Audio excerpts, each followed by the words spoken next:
हम स्टैटिस्टिक्स में रिसर्च की बात कर रहे हैं और रिसर्च में जब हम रिसर्च को on the basis of objective या पर्पस पे डिफाइन करते हैं तो रिसर्च मोस्टली चार तरीके के होते हैं। Descriptive research, correlational research, exploratory research और एक्सपेरिमेंटल रिसर्च। तो हम आज के शॉर्ट्स में दो तरीके के रिसर्च पढ़ने वाले हैं। पहला है डिस्क्रिप्टिव रिसर्च। तो डिस्क्रिप्टिव रिसर्च, ध्यान रखिएगा कि डिस्क्रिप्टिव रिसर्च का काम होता है सिर्फ ऑब्जर्व और डिस्क्राइब करना। मतलब ये रिसर्च क्या हो रहा है, कैसे हो रहा है, इसको समझाने के लिए होती है। मतलब कि इसका मेन पॉइंट है कि ये कॉज एंड इफेक्ट नहीं बताता है, सिर्फ फैक्ट और पैटर्न को दिखाता है। और डेटा मोस्टली यहाँ पे सर्वे, ऑब्जर्वेशन या इंटरव्यू से कलेक्ट किए जाते हैं। फॉर एग्जांपल कि स्कूल में स्टूडेंट से पूछा जाता है कि वो रोज कितने घंटे पढ़ता है, या एवरेज स्टूडेंट 2 घंटे पढ़ते हैं डेली। तो ये ऐसे एवरेज जब निकालते हैं तो यहाँ रिसर्च सिर्फ डिस्क्राइब कर रही है कि कितने घंटे पढ़ाई होती है, क्यों होती है, ये नहीं बताता। ठीक है, तो ये डिस्क्रिप्टिव रिसर्च होता है। लेकिन अगर कोरिलेशनल रिसर्च की बात करें तो इसमें ये देखा जाता है कि दो या ज्यादा चीजें एक दूसरे से क्या रिलेशन है उनके बीच में, है ना।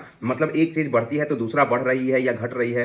मतलब इसका जो मेन पॉइंट होता है रिलेशन बताना, को रिलेशन दिखाना, कॉजेशन नहीं दिखाता, ये कारण नहीं दिखाता है। वेरिएबल के बीच यहाँ पे पॉजिटिव रिलेशन है, नेगेटिव रिलेशन है या नो को रिलेशन है, ये बताता है। फॉर एग्जाम्पल कि स्टडी आवर और एग्जाम के बीच में रिलेशन, अगर ज्यादा पढ़िएगा तो ज्यादा मार्क्स आएंगे, तो ये पॉजिटिव कोरिलेशन हो गया। लेकिन अगर आप ज्यादा टीवी देखते हो उतने ही कम मार्क्स आते हैं, तो ये नेगेटिव कोरिलेशन हो गया। तो ध्यान रखिएगा, अगर कोई रिलेशन नहीं है तो नो कोरिलेशन भी हम कहते हैं। तो ये होता है दोनों में कि डिस्क्रिप्टिव में क्या हो रहा है ये डिफाइन किया जाता है, और कोरिलेशन में क्या एक चीज दूसरे से लिंक्ड है कि नहीं, ये डिफाइन किया जाता है। अगले वीडियो में हम नेक्स्ट टाइप की बात करेंगे। Thank you.